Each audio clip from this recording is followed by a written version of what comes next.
am a president of big great country. I am in trouble, can you help, please? I have already closed the boundaries, grabbing men right on the streets. My generals, they have a plan. It will work, I know for sure. Americans, I don't need your man. I just need pure money and planes, money and tanks. Give me money, thank you, thanks. We will win, I know for sure.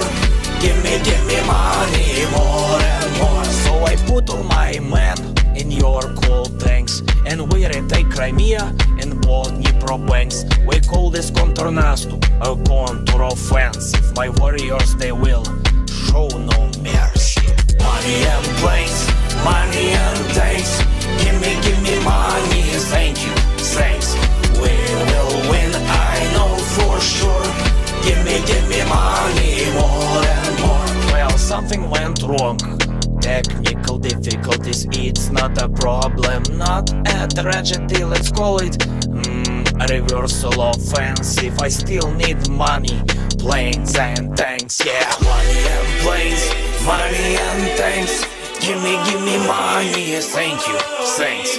We will win, I know for sure. Give me money, more.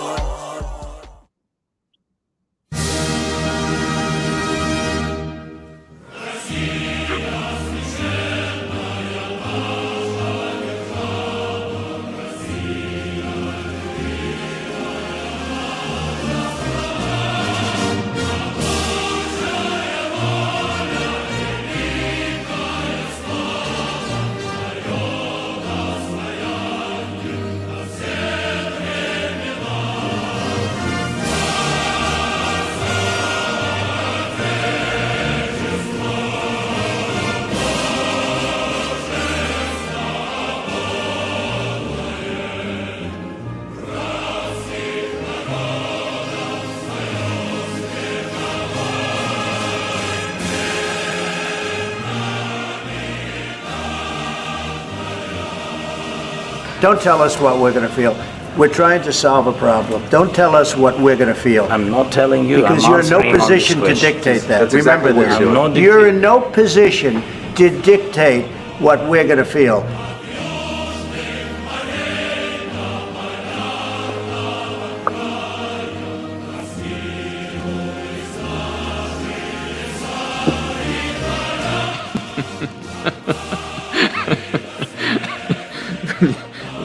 Смешно.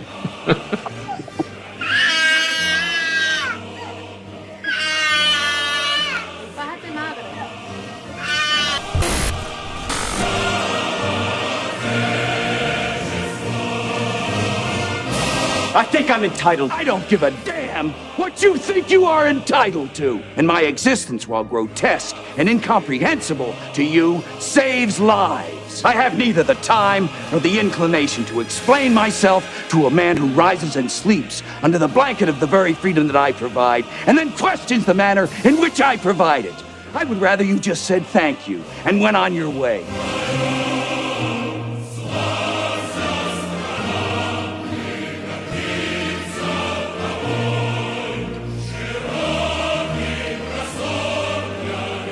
Doing is very disrespectful to the country, this country.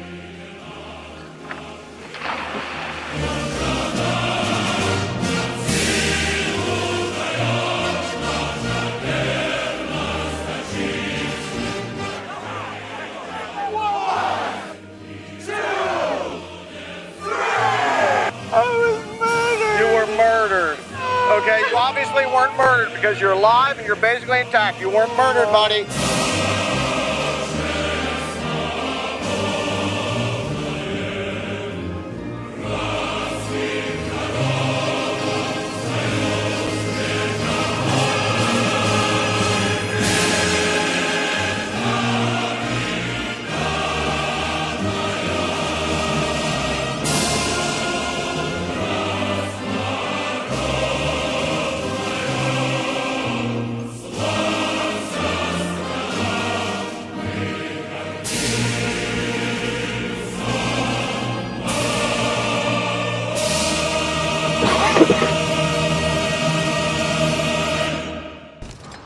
Look, I'm really sorry about that. I just, I saw how aggressive you were being, and I thought, wow, I gotta go even bigger than that since we're doing bad cop, bad cop. What? No, I said good cop, bad cop. I'm the bad cop, you're the good cop. Okay, then there it is. That's it. I thought you said bad cop, bad cop. With Donald Trump suing for peace and Volodymyr Zelensky losing influence and power by the day, the end of the Russia-Ukraine war may be in sight. But even if tensions have settled, what kind of rot and degeneracy are we going to find when we pull the covers back on this sad chapter in human history? That and more tonight on The Edge.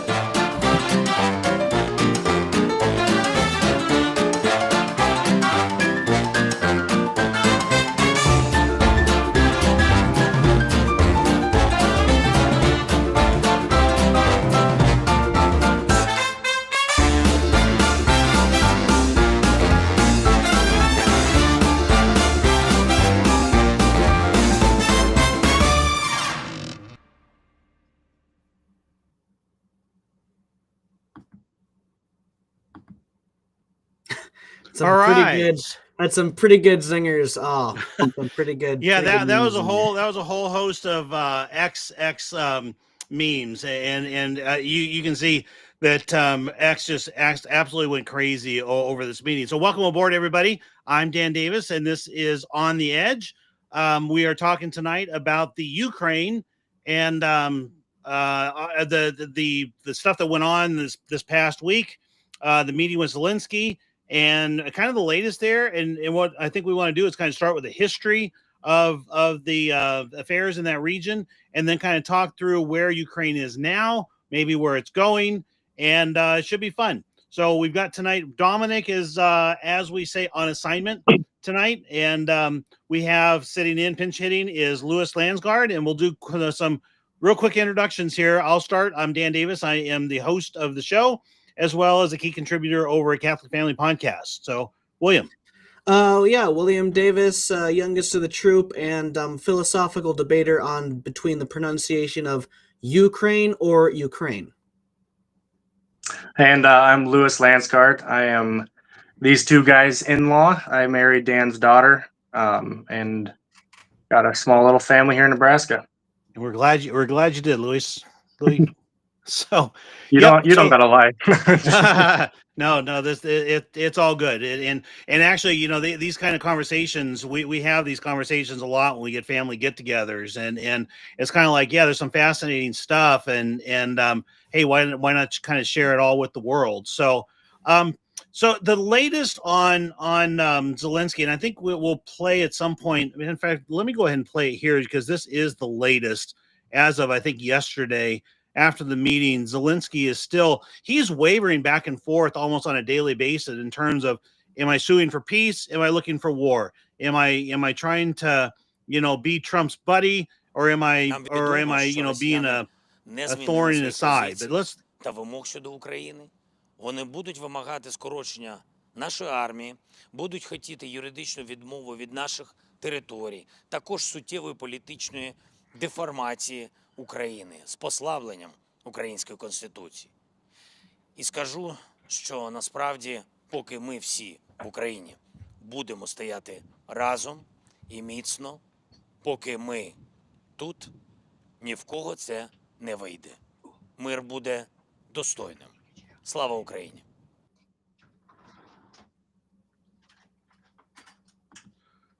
So that doesn't really tell us much. Hang on a second here.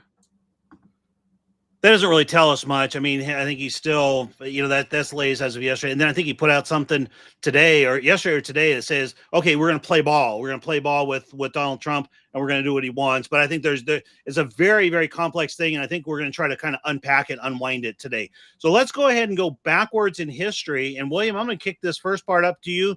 You're our resident historian and level head, and let you go ahead and kind of talk through the history of the Ukraine-Russia war and how we got to where we are. But don't do it like Putin and I couldn't go on that long if I wanted to and studied for weeks and weeks on the topic. Yeah. But I can give a bit of a bullet point history of Ukraine and its founding, and also that the cycle that we're seeing now, the current war, is kind of a repetition, that is a repetition of history as between Kiev and Moscow. That's been kind of the case through the founding of both of these polities. So going way back, the Kiev. So first of all, Kiev. I'm sorry, I should pronounce it Kiev. The Kievan Rus were founded and came to prominence before the Russians of Moscow, of Muscovy and Novgorod did. The origins of Kiev, as we know it, take place in about the 600s. Kiev was founded by, of course, very originally a man named Kiev, and that started the kind of the polity of that area of Slavs, a union of Slavs under Kiev founded in that city. And then later, during the Viking invasions in the east, so of course, the Western Viking invasions are the most well-known, probably the most famous, big horned, even though Vikings didn't have horns on their helmets. That's a different story. We're going through the West, through, Ireland, England, and France. There were also Vikings going through the east, down the oh my goodness, I can't. Dnieper River. That's as close as I'm going to get. DN. So Dnieper River, down all the way even to Constantinople. And along the way, they settled and mingled and mixed with the local Slavs. So you had this mixture of Slavic and Nordic people in both the north in Russia, and Moscow to the north, and then also Kiev to the south, where is most famously a Rurik the Red, founded or became prominent either through myth or historical fact. The founder of the Kievan Rus, as they were known, and the Kievan Rus, which subsisted in a lot of modern day Ukraine, and also a lot more territories as well. They were farther up into the north in modern day like Poland, Lithuania, and further to the east in parts of modern day Russia.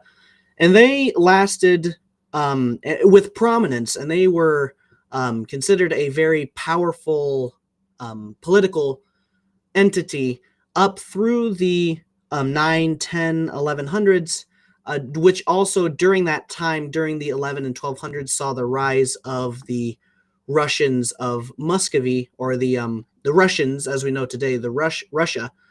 And then came the Mongols.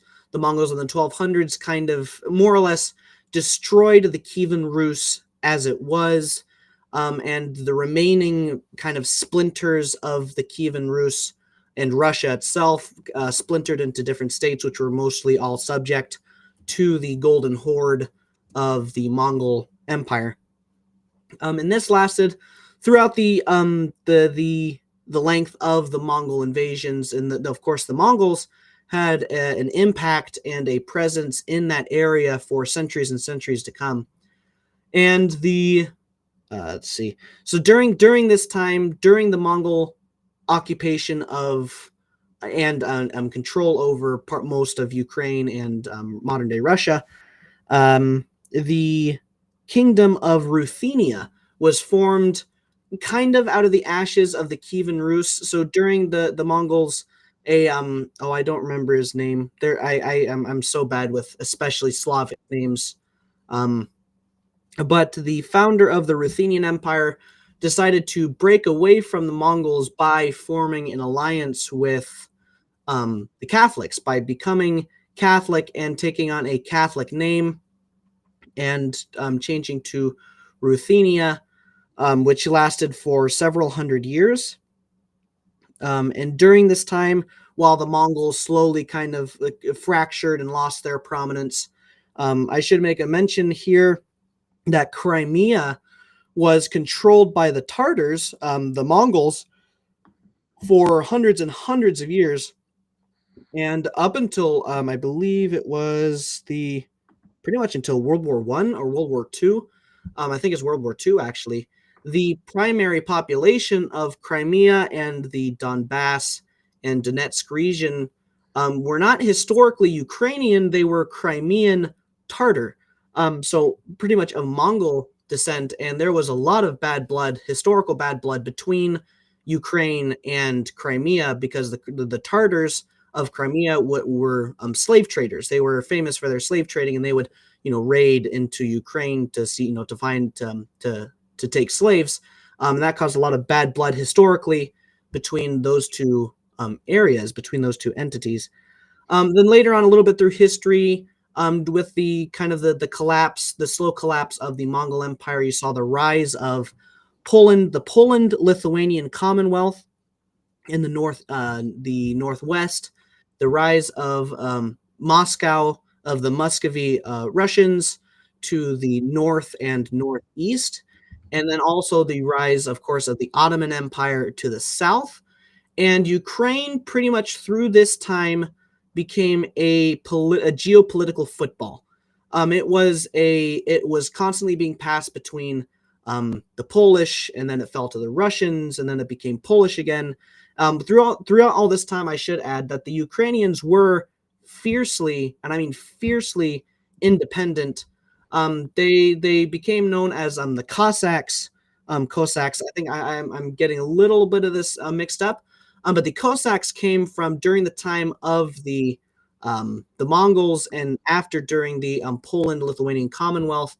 The Cossacks originated from both warriors and priests and civilians fleeing from Poland and the Commonwealth, and fleeing eastward and setting up pretty much communities who became known as Cossacks. And then that was kind of the slow evolution and creation of that polity.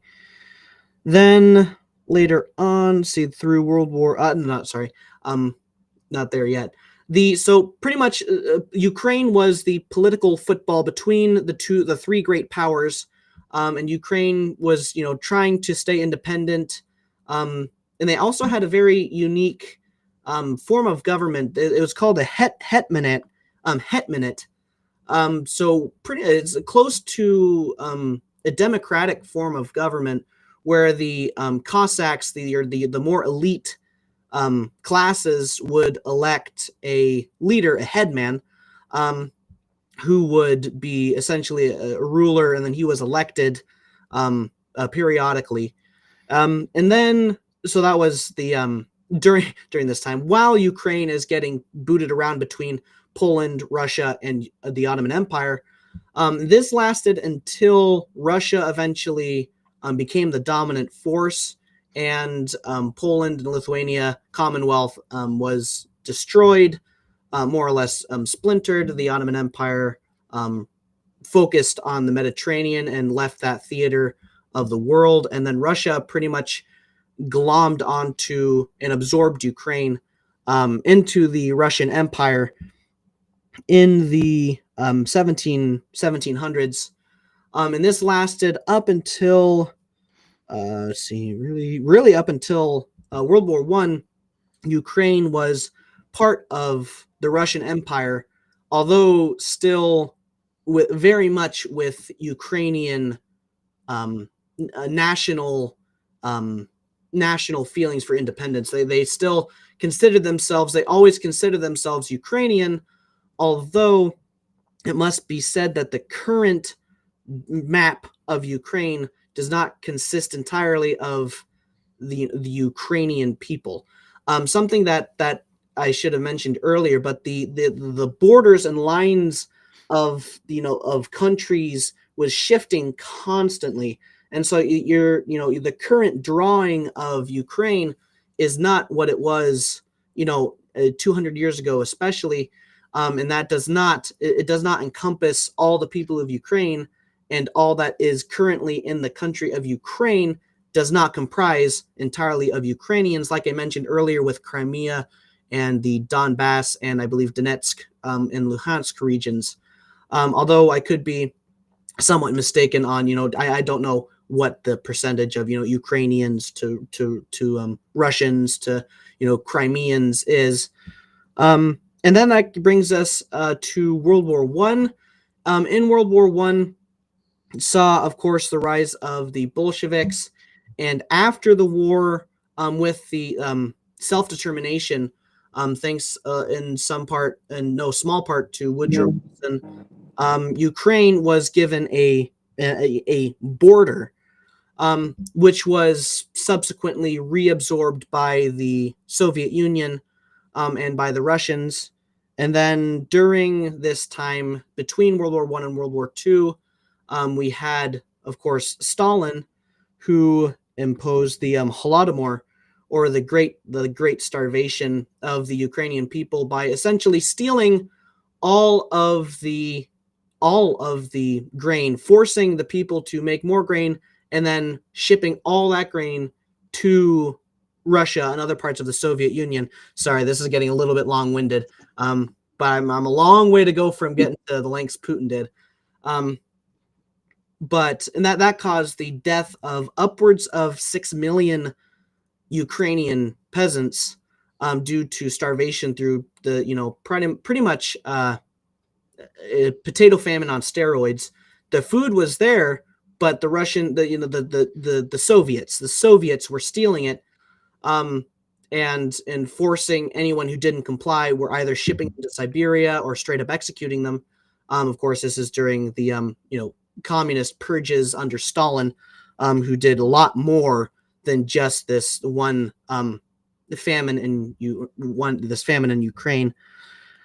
Later on, of course, we have World War II, and Ukraine became a battlefield between the Germans and the Russians, and was very, very devastated by the fighting and the by Stalin's scorched earth policies before the advancing Germans, and then the Germans pillaging and taking everything back with them as they retreated before the Russians. And then when the Russians finally got Ukraine back, they proceeded to focus on industrialization instead of agricultural. It focused on the reindustrialization of Ukraine instead of the continued agricultural works of Ukraine, which Ukraine has always been known as the breadbasket of Europe, because it's some of the most fertile fields in all of Europe. And so that brings us to the 1960s. And during this time, with the fall of Khrushchev and the right of, I forget his name, but the one right after Khrushchev had been the Communist Party leader in Ukraine. And so one part of his kind of bargaining to become the next dictator of Russia, he gave Crimea and the Donbass, Donetsk, Luhansk regions to Ukraine, or at least the Crimea section to Ukraine, and to kind of sweeten the pot, as it were, and also to help to solidify the economy of Crimea, which was still getting over the decimation by World War II. And so Crimea, which was never historically a Ukrainian province, in fact, in older history had been enemies, to the knife enemies with Ukraine, was absorbed by Ukraine. And that brings us to, of course, the fall of the Soviet regime, which brought the current modern political shaping of Ukraine as it is today. And it has been completely fraught with corruption and just absolute corruption ever since then, pretty much since its first actual democratic election through today. And that just about winds up everything I have to say. I'm sure I'm missing a couple things, but we may wind our way back around to that. But that pretty much sums up all of my bullet points. Yeah, that's very good. I mean, it's a good history lesson, like Kimberly says here, and I'm going to go ahead and throw in some preliminary thoughts here, and then we'll see if Louis has got anything you wanted to kind of kick off with. But what I would say from a history lesson standpoint, you kind of said towards the end there that they're just a den of iniquity and corruption and all that, and really the history lesson as I see it is if you go back to post World War II. And the FDR and then Eisenhower.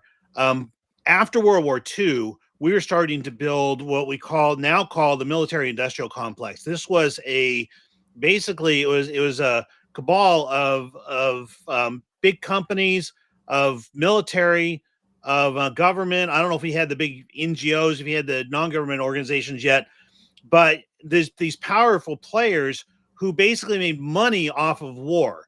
And Eisenhower, when he was leaving office, was warning us not to let this group become powerful. And yet what happened, I think, is you started to see wars in the 70s, 60s, 70s, 80s, and then forward from there, where what we did is we found basically vulnerable places with corrupt leadership. And I think first it was you could probably say it was Vietnam. I make a good case there. Perhaps even Korea before that, but then you get Afghanistan, you get Iraq, you get and so what we did in these situations is basically we found a corrupt leader, we started a war, we provided them, and in some cases we provided their enemies with munitions and a lot of money and tons of money. And what happened with that money is basically it starts going into the hands, pockets of the corrupt leaders, as well as some of their insiders. And a lot of that money, especially within the last, I would say Obama forward, that money is being funneled back into the Democrat Party. Republicans too, I'm sure. They're all corrupt in turn. Not everyone, but basically both parties are corrupt, and you see money flowing back in to our politicians, our dirty politicians. And so basically you've got a whole number of people who are getting rich off of war. And I think Ukraine is just the latest of this. I mean, literally Zelensky there, I was going to pull down some videos. Before he was a comedian, he was an actor before he was the president of the country. And it's like that country's fallen so far, but he was just the perfect corrupt leader for us to go in and start pulling off this money laundering scheme and this, war for profit. And I think as opposed to all of our other ventures in this regard, what's so scary about it is you take our number one enemy in the world, which was Russia, at least, through the Cold War, and we're basically bringing this nonsense, these shenanigans, right to Russia's doorstep, which is incredibly dangerous. And so that, I think, kind of has set up where we are today and what's happening, and where what you got the war going on, and we're trying to end it now, but I think you got just an incredible mess going on there. So Louis, you got any preliminary thoughts here? Yeah, to kind of tack on to what you were saying, it's crazy how the US, like you were saying, goes and just starts these little wars, and they go around and they make tons of money. And the amount of money is insane because they literally build, I've talked to vets and stuff over there, they build like cities for these, they're Air Force bases, but they got everything there. That's all provided by the defense contractor. So it's not like, and then when they go blow up the city, the defense contractor comes through and rebuilds it. I think that was under Obama. And it's so much money, it's so corrupt. And then they get us there, like, post 9/11, everybody thinks, okay, freedom, we got to go there, we got to do something. But nobody realizes we've been meddling in a lot of that stuff for a long time. And same thing with Ukraine. We've been meddling with Ukraine for a long time. And everyone thinks that it's just a unprovoked random act of violence from Putin, and it's kind of provoked. We've been trying to change their government to pro-Western, and everybody's been trying to get Ukraine for some reason. And but everybody just sees Putin as just this. I mean, he is a maniac, but they're not seeing the whole picture. Yeah. Well, and on the note of personally benefiting off of this stuff, let me show you a crazy video from Tucker Carlson here, and it's just a little bit of an outtake. But last weekend, I had a meeting in a ski resort in the Alps, which is probably the most expensive town in the world. I was not there to ski, for the record, but the whole town is Ukrainian. You know, all the visitors are Ukrainian, and they're rolling into Air Maze and dropping $1 million in an afternoon. All through Europe, you see this. The richest people are the Ukrainians. That money is ours. It belongs to me and you and every other American taxpayer. That's where it's going. Second fact, not guess, fact is the Ukrainian military is selling a huge percentage, up to half of the arms that we send them. Half. And I'm not guessing about this. I know that for a fact, not speculation. And a lot of us winding up with the drug cartels on our border. This is a crime, what's happening. Our intel agencies are fully aware of this. You tell me they're not profiting from this. Of course, you think the CIA is not profiting from this? Yes, they are. Can't prove that, but I believe that. What they don't know this. I know this, but they don't know this. They know this. No one is saying it. Like, no American seems aware of this. We're sending these arms to Ukraine, billions of billions, hundreds of billions of dollars, and it's being stolen and sold to our actual enemies. Like, what the?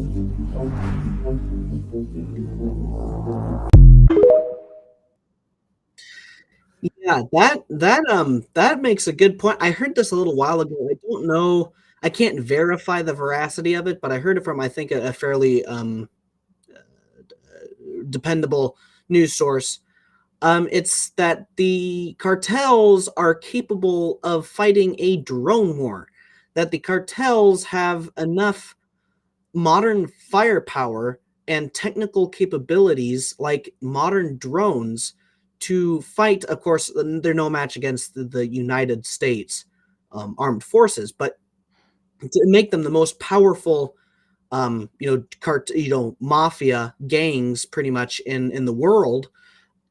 And, you wonder, where do all of these armaments come from? It'd make a lot of sense, Ukraine selling them at, premium prices to the ultra wealthy drug cartels. Black markets. Black market. Yeah. Who are making money off of selling drugs to us. I mean, it's unfathomable. And I think that in my mind, where we're going with this is you're seeing things kind of drip out. And I think that Pam Bondi's, she's off to a rough start. I'm not going to say she needs to be fired, but she's off to a rough start. And I think that Trump is not wanting to get too much out too fast because he doesn't want to shock and awe. He doesn't want to shock the people. He didn't want to.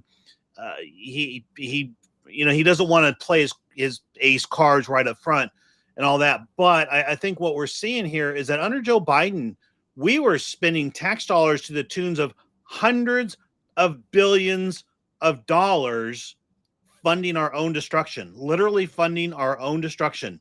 And Ukraine was the pipeline. It was the money laundering mechanism that we're using to do it. It's just shocking thought. Yeah. Hunter Biden was probably not the only one involved. Like, how many families and people and groups that are all somehow connected involved in this? And, back then they used to just crash planes into the Pentagon and say a lot of money disappeared. But it's really interesting. It's like really creative, and it's weird that the whole war part of it, I don't know why they push that hard though, the US, to try to make it a pro-Western state. I was listening a couple weeks ago. It's an older video, but have you guys ever seen that interview with Gideon Ross and I think it was Stephen Colbert? No. And this was in 2014, I believe. And like, it's really hard to find the video for some reason. Like, I saw it was stitched to a podcast, so they found it, but I was trying to find it and I was going to send it to you, Dan, but I think he's like the editor for the magazine of the State Department or something like that. And he's just breaking down. He's like, what we want to do is we want to try to get Ukraine, we want to replace their government slowly but surely to be pro-Western, and without Russia knowing, like, even if they do know, that's fine, but we don't want to provoke them because then they'll start a war. But we pretty much just want Ukraine to flip to us without Russia caring. And they've been doing it for a long time. Because, like, I remember, like, I think it was the Bush administration was parking missiles in Poland and just testing the waters. And I know Putin had a huge issue with that. He was really upset and told everyone, like, you need to stop. Like, you could, invade really easily. And I don't understand why the U.S. was so, like, adamant about getting Ukraine. Like, do you guys have any thoughts on that? Like, well, yeah, and let me talk about a little bit of an interesting thought experiment. It is a thought experiment I did with myself.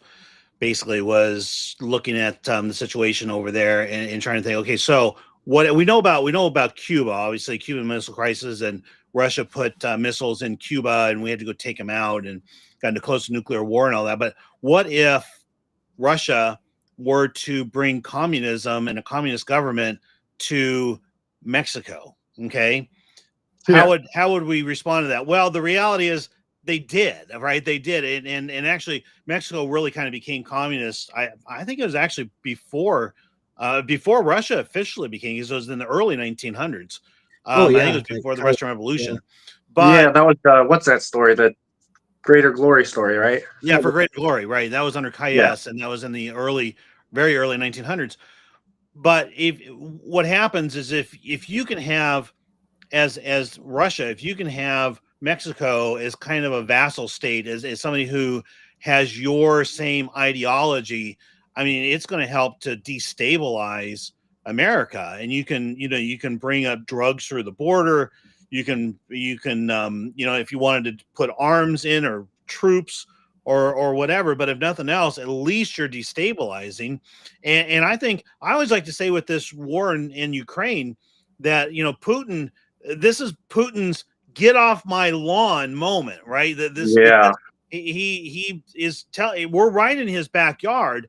And we're trying, and basically, what are we bringing? We're bringing degeneracy. We're bringing biolabs. We're bringing money laundering.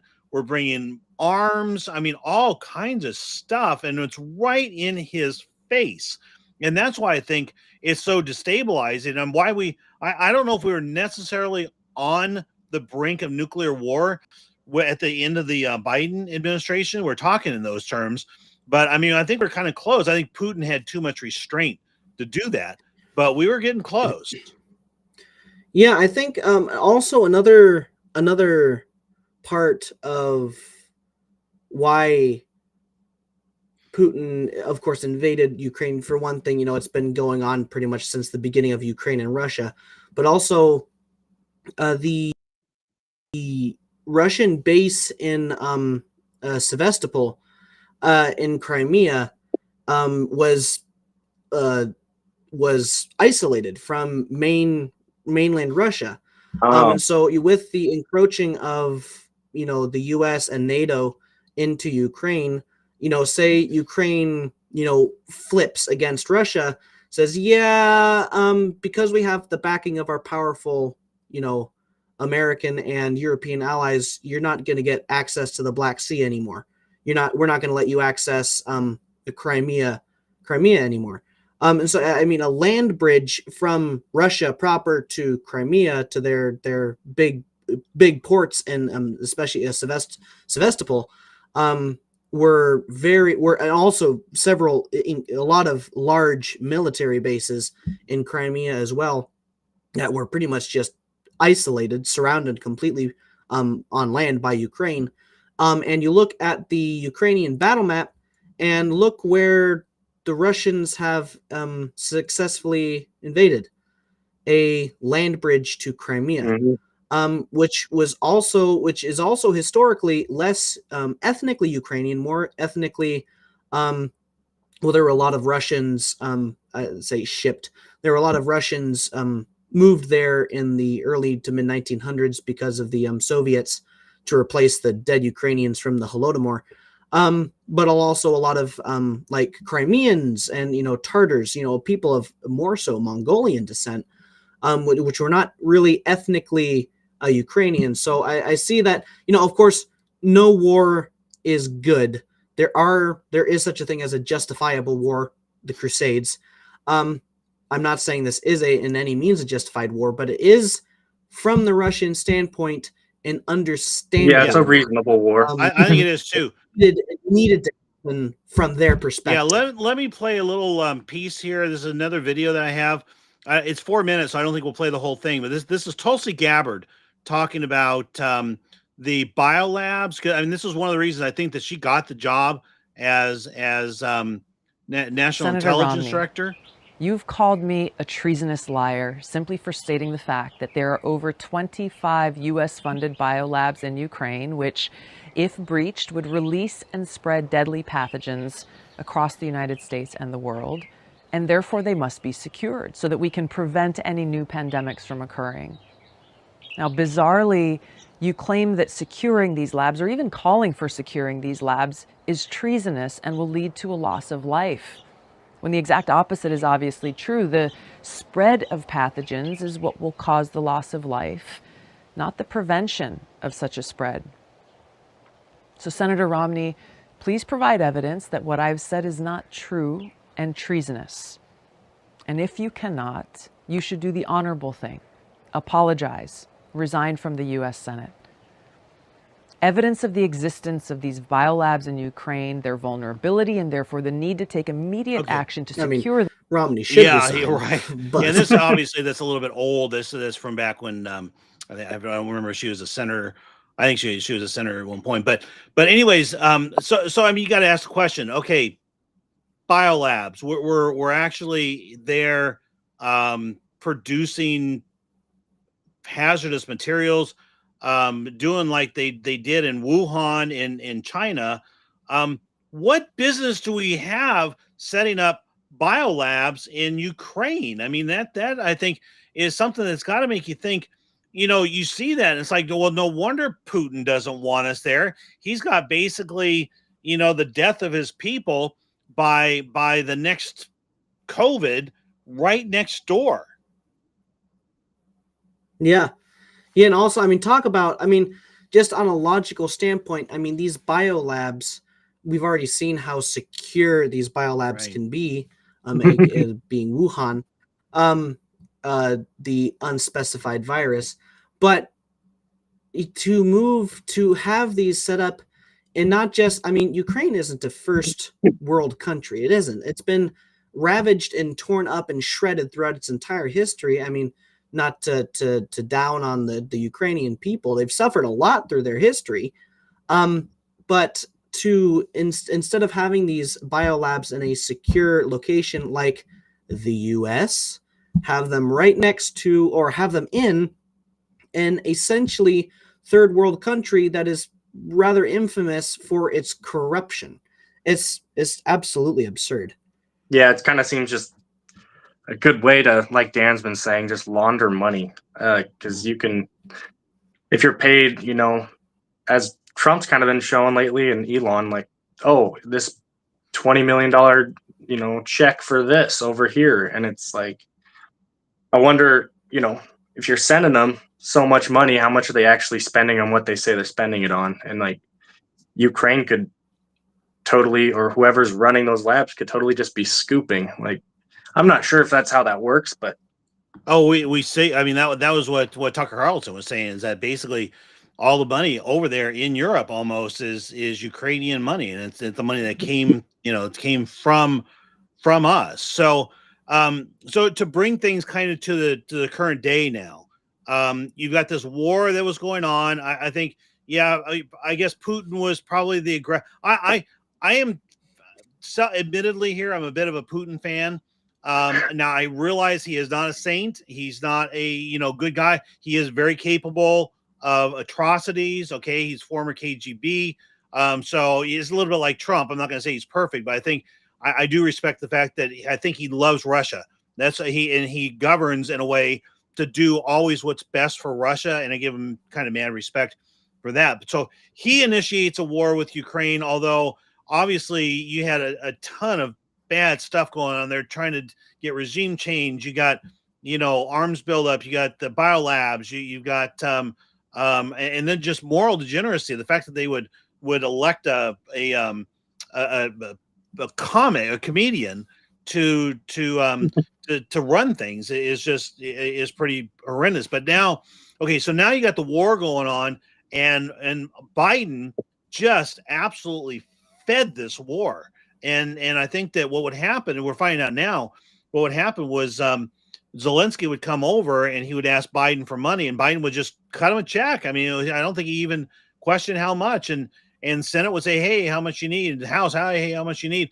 And they just it was more or less a blank check. So he got some money from Europe, but most of the money was coming from us. So now Donald Trump gets into office, and he says, no, this is not making America great. It has nothing to do with benefiting us. It's benefiting the the money laundering scheme, and you can be pretty sure that that the Biden family specifically, we know they benefited off of it. So Trump now comes in and says, "Okay, guys, we're shutting this thing down." And Zelensky basically just kind of has a fit, and so the way I understand it, and I think I heard this from somebody who was close to the negotiations, that I think Trump is looking to make a minerals deal, right? And I think what he wants to do, this is actually a pretty good move, because what he wants to do is send American companies over to harvest minerals that we then get to keep as repayment for the money that we've given them, that you can be sure is gone, and make sure the money's gone. And so I think it's a pretty reasonable solution, because not only do we get the minerals from it, but we actually, by sending American workers over there and American businessmen over there, you get a little bit of insulation from Putin, because Putin knows, okay, I'm not going to take these guys out because they're Americans, and that's going to cause World War III. So it's kind of I think Trump it's a win-win, the minerals deal.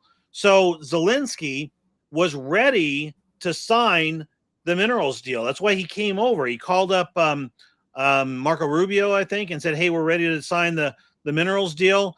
And then he came over and met with Congress. The congressmen are already admitting this. I mean, it felt like treason, but so he meets with the congressmen, and during that, Zelensky says, "I'm kind of uncomfortable with this."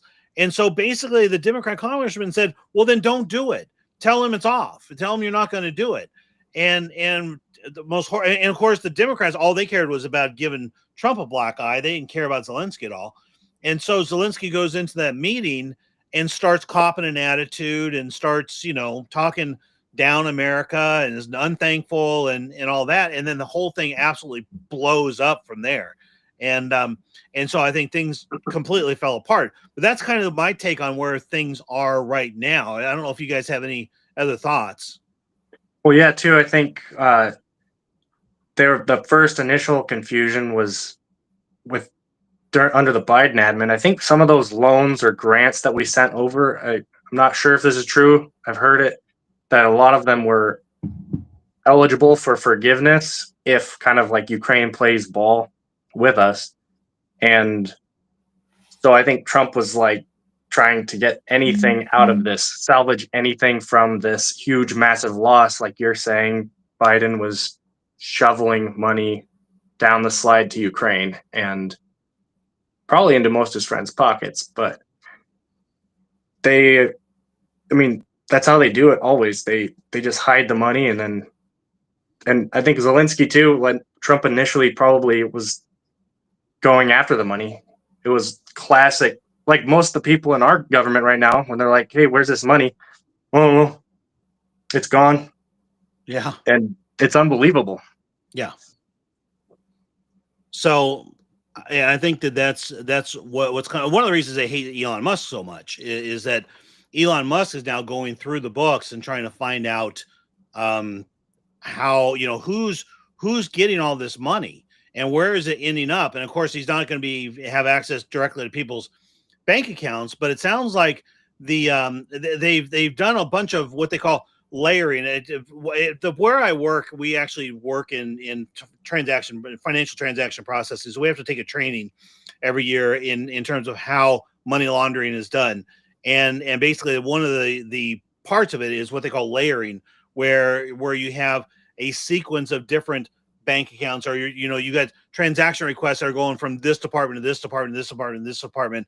And in that process, you're taking dirty money and you're trying to make it look clean. And that's basically money. The reason it's called money laundering is because it's almost like laundering a shirt. You're taking dirty money and you're trying to make it look clean to the world so you can actually spend it. But I think what Elon Musk is having a problem with right now is he's getting into these some of these departments, like Department of Treasury. And he's like, this is such a mess. It's going to take time for us just to figure out, if Zelensky was supposed to get $350 billion, he's saying I only got $77 billion. Okay. Did you actually get the $77 billion? Who got it? And what happened to all the rest of the money? And I mean, even Elon Musk and his technology and his kids and all them, they can't figure it out at this point. So, I mean, it's a total complete mess. Yeah. And I think that's, you saw USAID was the laundromat. Yeah. For at least a lot of these different, scams. I don't know. Of course, they couldn't have been solely responsible for all of the shenanigans going on with Ukraine. Okay. I need to know this. Ukraine or Ukraine? Yeah. So let's get some comments. I've heard it both ways. Seriously. Is it emphasis on the U or emphasis on the A? Right. I don't know. I'll take that if I ever meet an actually, I used to work with a Ukrainian, but I never asked her how to pronounce Ukraine. Anyway, but going back to USAID, and just I think Zelensky had gotten used to the way things were, the status quo with Biden, and thought he could pull the same way with Trump. But at the same time, he should have known he's dealing with an incredibly different president than he was with Biden.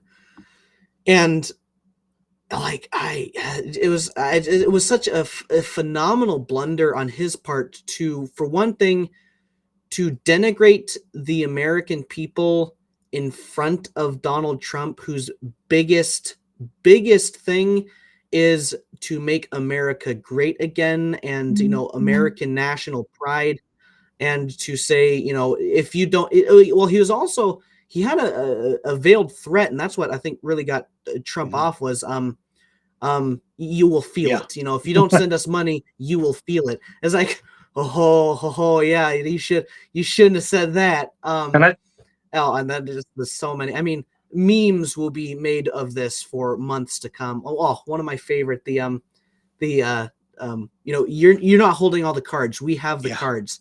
If you deal with us, you start having cards, and that, CGI, Monopoly or poker is so many good. But really, just to see Putin to see Zelensky put in his place properly. Right. Okay, you exist at our taxpayer dollars, and without us, you don't last for another 2 months. You cease to exist at our whim. Don't you be coming here and saying that we will feel it if we don't send you money. It's absolutely ridiculous. And the Ukrainian ambassador just, face palming, during the right. And he was like, what is going on here? This is over. Yeah, he seems kind of entitled. Zelensky, he's he has this entitlement, and I don't blame him for having that, because the world he's been their poster boy. And like Dan, you've said, he's a comedian, and how well does he know politics, much less global politics? Right. He just got thrown into this in a corrupt country. To give him some credit, I think there's a lot of ignorance there too, to where everybody is on his side, but they're not going to go and help him. Yeah. They want to, but they'll just send him money and arms, and sacrifice your own people. He's almost being played like a pawn. Yeah. And they're putting this message out that he's the golden boy and everything's fine. And then they have this message of, and Putin's crazy, and he's going to go through and he's going to take out all of Europe if we let him take Ukraine. But then he is also crazy because he's not going to shoot nukes in the air. And when he says he would like to take Ukraine, he's going to take it, the whole thing. He's not just going to make a peace deal, but he's lying here, but he's not lying here when it's convenient. The whole narrative's just skewed, and I think they've got Zelensky bought into it. I believe even there were, I don't know if it ever got confirmed, but early when the war started and they were trying to work out a peace deal, there were some credible sources. I could find them later if you guys want, but they were saying that a lot of countries were pushing him to not make a deal for peace, even the U.S. and the Biden administration. Oh, absolutely, yeah. And so he bought into that. He's been believing them, and they've been handing him cash, hand over fist. And I think he's just ignorant and just at this point entitled, and I don't think he has a clue. No. And I'll tell you what I think it went on, and this is just, this is where we are in the world. I think if Kevin were on, he'd probably give us a little bit of a head nod on this. Zelensky he literally got thrown out of the White House. And so what does he do next? He goes back to Europe and back to, Keir Starmer and all the reprobates there in Western Europe, asking for them, basically saying, if the United States is not going to give us this money, you're going to have to give us the money. And what does Europe do? Yeah, they make some vague promises, but Europe, these guys, they're like going out to dinner, right? You're going out to dinner and you got a rich guy at the table. The rich guy's in the United States, and it comes time to pay the bill. And the rich guy, he can't, whatever, he runs off or whatever. And everybody else is just standing there, putting their hands in their pockets and saying, you know what, my bill folds out in the car, that and they're just walking on it. They're like looking at the floor. I'm not going to pay for this. Nobody else is going to pay for any of this. Canada's, they might give a token amount because they've got the globalists in power. And I think what it's really become down to now is now you've got the national. It's a classic example: nationalists versus globalists. Okay, you've got Trump is the one of the lead nationalists in the world. Putin's very much a nationalist. He loves Russia. He does Russia first. The globalists who are trying to break down nationalism now are making this last stand, I think, with Ukraine. And basically what Putin's doing, you can see it, Putin's standing back and just saying, we're going to wait these guys out. And because Zelensky's he's going to collapse under his own weight. He's going to be lucky if he doesn't have a military coup against him. They're already talking. I think they were talking. I forget what it was. Impeachment. They're talking something. Yeah. Accountability for his money, or something like that. Even in their Congress, free elections. He won't win free elections. And Putin basically said it just right. I think he said, "I'll sit down and talk about peace, but I want some free elections in Ukraine." And Zelensky said no. And that just tells the entire world that, guess what? You're a tyrant. And you're not serious about peace. And Zelensky said something about, I'd step down if you put Ukraine in NATO, but we know full well that that's the trigger that's going to send that part of the country into a world war, as Ukraine being part of NATO. And then Zelensky, it's just like you remember with Trudeau up in Canada, that they were getting ready to call. They're going to have a vote of no confidence, and Trudeau was going to lose. So Trudeau said, "Okay, I resign," and the next day they called off the vote of no confidence, and then Trudeau comes back a month or two later. It's kind of like, no, I don't really resign. Yeah, I didn't really resign. Unresigned. Yeah, unresigned. And so it's I think it's Ukraine's kind of quickly becoming I feel like it's the globalist last stand, and it's where they are trying. It's like this Klaus Schwab. It's the World Economic Forum. It's all them where they're trying to go to keep this whole grand plan of this new world order of no nations and pornography on every corner and everything else that they've been trying to establish all over the world.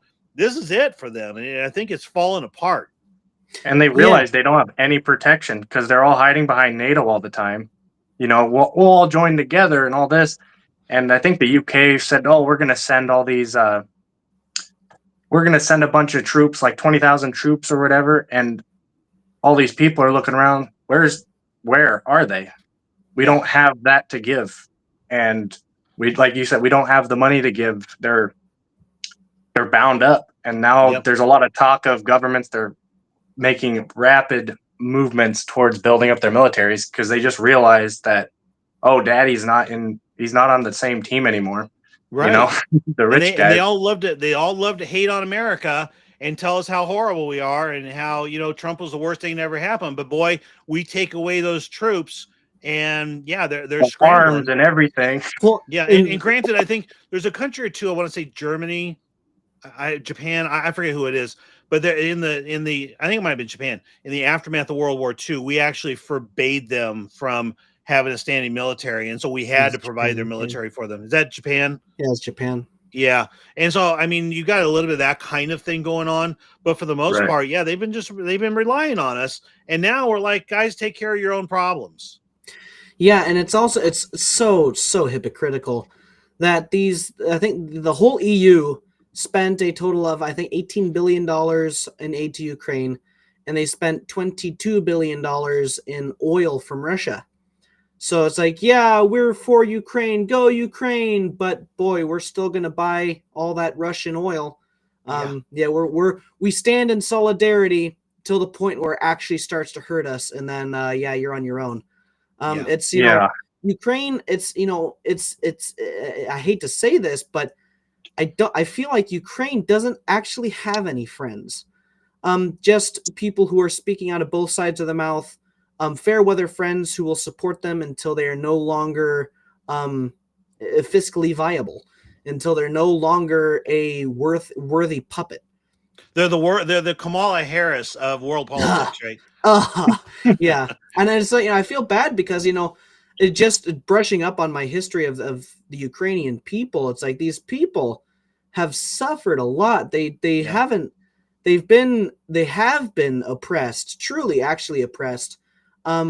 Pretty much since, from the 1300s onward, whether you can consider them all the same exact peoples is debatable, but still, I feel bad for, I don't know. I haven't seen death toll numbers for Ukraine and Russia, but I know it's got to be just absolutely high. The flower of this generation, people my age, dead. Just gone. The flower of the Ukrainian youth has been destroyed on the altar of Western greed and Eastern nationalism. It's been caught between the hammer and the anvil, and I do feel incredibly sorry for these people. I'll rag on Zelensky like there's no tomorrow, and on their politicians, but this. For the sake of the people, this war has to end. We're watching the slow, painful destruction of a people who already back to World War II, who have already been through so much from the Soviets and from the Germans, from the Polish, from the Ottomans. It's tragic for the people. If you've ever watched or listened to Russian ballet, Russian their music, their theater, things like that. They're a very emotional, very loving. I think that they're traditionally just a happy people, and to see what they've gone through. I think that their spirit was destroyed. And looking at this, here's an interesting side story. Talking to Father Christoph. I don't know, Father Christoph is a Seventh-day priest in Moscow. He actually is in Moscow, and he's a fascinating character because he's got some political clout. He's on the committee that does the Russian the Catholic Encyclopedia, which is kind of their gold encrusted jewel of the Catholic faith, is their encyclopedia. And he's one of the heads of updating every year. But anyways, he talks about how there's no very little sense of the true Catholic faith there. And you do have Putin, and Putin's kind of cozy with the he's cozy with the Russian Orthodox there. But what Father Christoph says is that it's kind of a shell. For the most part, what Putin's doing by cozying up to the Christians is to just basically try to win Western affinities. He's trying to be, somebody that we like better just for his own political leverage. But what he said was that what really stopped me was that for generations you had the church was the true church was slowly rooted out of Russia to the point where it was communist. So, and your children had to go to the public schools, and the teachers there would basically work the children to find out who were the Christian parents. And when they found out who the Christian parents were, they would just go take care of them. And so by that generations of that, the sense of the Catholic faith was just completely lost. So they're loving people. I think they would probably make good Catholics again, but boy, they got no real sense of the faith. Yeah, that's that gets into a very interesting point of conversation between Eastern and Western morality. Eastern morality was kind of stunted in the 1920s, 30s, 40s. Their evolution of morality plateaued. It was curtailed by the communists, and of course, it takes a long time to undo a moral tradition and principles. Although they succeeded in some degree in doing that for sure. But you see that compared to the West, which was allowed to continue unabated in its moral trajectory, and its subversion. I think the faith of the East, where it is much purer and I'd say better by and large than the faith of the West. I'm not talking strictly, Catholic Christian. I'm talking more in a broader sense, morality wise. Yeah, like natural laws. There's one thing, the communists rooted out Catholicism, of course, in Orthodoxy as well, when it didn't suit their purposes, but they also rooted out LGBTQ. They rooted out homosexuality. They rooted out the Western degeneracies the degeneracies that were creeping into the West unabated. And so you see this kind of very, very stark difference between the West and the East, culturally wise, of course, and also, morality wise, where your Eastern peoples are much more, they have a lot more of the common morals that everyone had back in, like, say, the 1920s, 1930s. And then the people in the West have unmorals. They are anti-moral. And I'm not saying this, this is a very broad generalization. Go ahead, Louis. Oh, sorry, Dan. I almost wonder if it's because of the communism, you're not allowed to have any thought really of your own unless it aligns with the state. So whether that be left wing or that form of immorality with the LGBTQ stuff, or the other extent where you can't be a true good practicing Catholic with actual full morals.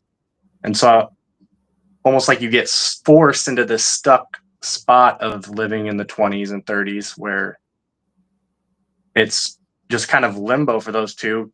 It's not necessarily a good thing, but almost like a lukewarmness in all they could hold on to is their traditions, maybe. I'm not sure, but that's interesting what you said there. In the Western Europe and then America as well, and in our satellite type countries, the big impact for us, it was Vatican II, and the fact that the Roman Church, the church in Rome, was infiltrated, taken over, and basically a very liberal, kind of Wild West, kind of without rigidity, that we had, and the moral code all kind of got thrown out. Our liturgy became topsy-turvy. We couldn't depend on anything anymore, and I think it basically paved the way for just an absence of morality, where the devil stepped in and say, "Oh wow, yeah, let's work on your sense of pleasure. Let's just get you thinking more centrally and less spiritually." And I think that's what really caused our fall, is as much as anything. I mean, even Nazi Germany, obviously horrible rebound to their situation, but they had fallen in the 1930s, way before Vatican II, obviously, to all of these types of degeneracies as well. And they had a major pornography problem and homosexuality problem and things like that. And that was a lot of what the Nazis were trying. When you see the book burnings, that's a lot of what they were burning was the just tawdry type stuff. Yeah, and that's something that it goes. That's why it's something I go back to Poland, but that the Germans, the Nazi Germany is so. First of all, we think of history as two-dimensional by and large. Unless history is your pet subject, we generally think of history as good guys, bad guys. Ukraine, good guys; Russia, bad guys; or Russia, good guys; Ukraine, bad guys because they're corrupt. But it's really, really never that simple. Germany, Germany, they were bad guys. That shouldn't go to say, though, that every single thing they did was condemnable. They weren't 100% evil. They were probably 80, 85, maybe 90% evil. Especially, 1941, 1942 for sure. A lot of major highlights were evil. Yeah. But a lot of, especially once Hitler truly went off the rails. But in the early 1930s and maybe even to the late 1930s, Hitler and the Nazi Party were seen as fantastic liberators of Germany. They brought Germany from not the brink of economic despair, from the depths of economic despair, to the most powerful nation in Europe again within a decade. He reinvigorated the national pride, the pride of the people, to be Germans, the proud, make Germany great again. Of course, I don't want to make any kind of alliterations there. That's Democrats do that plenty enough. But then that's another topic you could get into. You get into the start of World War II and how much of it was truly Hitler's fault and how much was Churchill's fault and France's fault for provoking Hitler into invading Poland. This is, and that's that the word Nazi is a red button. It's a red button word. You will get buzzed for saying it, and you say Nazi, and then within the next 5 minutes, if you say something good, you are a Nazi. And that's part of that two-dimensional thinking of history, is because Germany didn't win. Russia won. Russia won World War II. Of course, America did too. And because of that, when people say, "Oh, you're a Stalinist," where's the outcry? Stalin was 10 times worse than Hitler was. He was responsible for far more massacres and murders and absolute, just maniacal actions, or as Al Green would say, dastardly deeds done, than Hitler ever did. And Mao Zedong, Why do people? I mean, of course, people who were affected by it, they condemn it, full out. But we should, and after the war, I think it was Patton said we fought the wrong enemy. I think it was Patton. Patton said that, yeah.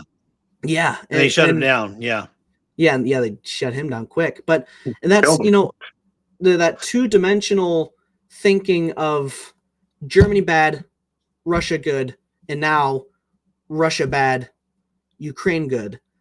It's never that simple. I think when it comes to war, more often than not, you have bad guys and more bad guys, or slightly less bad guys and slightly more bad guys. No one, unless you're fighting the Crusades with King Louis IX, you're not a good guy fighting against a bad guy. It's just never that simple. Yeah, and I kind of feel like because I'm sensitive, I think, to what's going on in Ukraine and the degeneracy there, and just the mess and the politics and all that. And so you call that out, and then I think people's instinct is like, oh wow, you love Putin, don't you? Well, there are things I like about Putin. I would not have him babysit my children, and I wouldn't want to fight against him, but not sure I'd want to live in Russia either. Not sure I trust him, but I think that you're right. You got to look at it three-dimensionally. Yeah, I had a friend who was complaining about Trump, and he was saying, I think, didn't Trump have I don't know what it is. He's got an organization now that's going into Hollywood and looking through bringing back family values to Hollywood or whatever. Mel Gibson, I think, is heading that one up. Yeah, and he's like, yeah, Hitler did the same thing, this and this and that. Yeah, Hitler also drank water and breathed in and out. Right. That doesn't mean we're all Hitler. Like, maybe Hitler did some things that were not necessarily bad.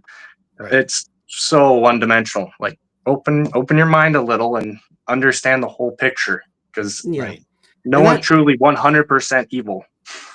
Yeah. That's a part of the first thing you have to do before subverting your society is eradicate history, or eradicate the true understanding of history. You go. I said again. Ukraine and Russia history. What's their history? I just did a bit of a deep dive myself the past couple of days to prepare for this, and I only scathed the bare surface. But people now, and this is for pretty much everyone, myself included, they are given sound bites of Hitler killed 6 million Jews, even though there weren't 6 million Jews in Europe at the time. Europe, yeah. But that's gonna get canceled again for that one.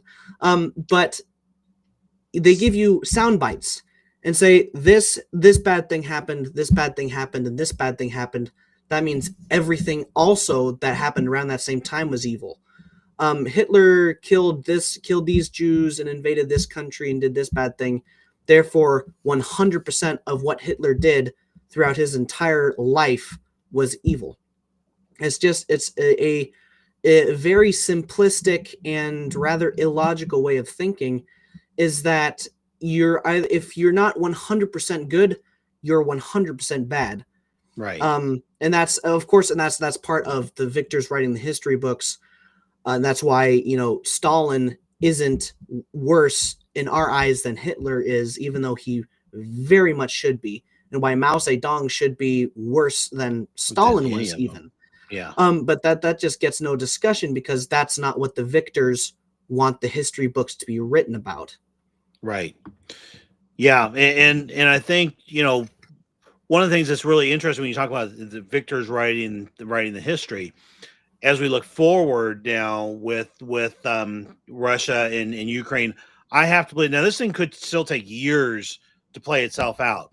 But I think that this meeting last week, where Trump basically said, guys, you're out, you're on your own now, and Trump might backpedal on that. He might make some deals, but for the most part, I think that it's over for Zelensky. He went to Europe. He found out that they're not gonna support him.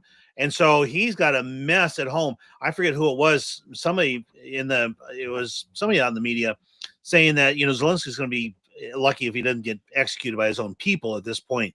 And so I think looking forward, we can see that Zelensky's probably yesterday's news. Let's take the simplest case here and say that he agrees, he sits down, he starts peace agreements, and he agrees that we're going to have peace and we're going to call elections. Okay. And then Zelensky's out, and whatever happens to him happens to him. What I'm really curious about at that point is, okay, now you've got the basically the finger out of the dike in the dam, and that whole dam burst is going to happen. There was the center of the military industrial complex of what appears to be some of our CDC, I don't know if it's CDC, but some of our biolab stuff, our money laundering. I mean, what happens to the world now once, if assuming that Zelensky's out, once we bring peace to Ukraine? What's that going to mean for everybody else? Boy, that's a good question. I mean, there are plenty of other wars that the U.S. can help facilitate. I mean, there's Taiwan, of course, there's Israel. Well, I mean, Taiwan still hasn't happened yet, and God willing, it doesn't. With the escalating tensions over there, there's Israel and Hamas, which has agreed to a ceasefire. Who knows how long that'll last? But I mean, for as long as the world is around, there will be wars around in which the U.S. will somehow be able to intervene in and fight to spread democracy, as it were, and get some oil in the process.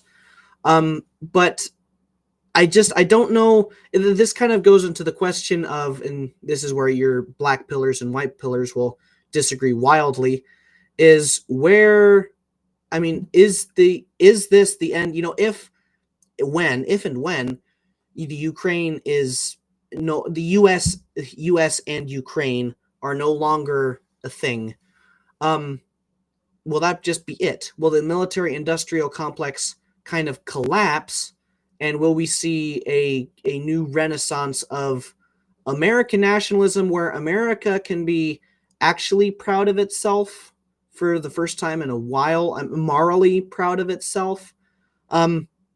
Or is this just one defeat suffered, and then we're going to have a 9/12, and then we're going to have the next false flag terrorist attack that, Sudan, these military extremists in Sudan attacked us.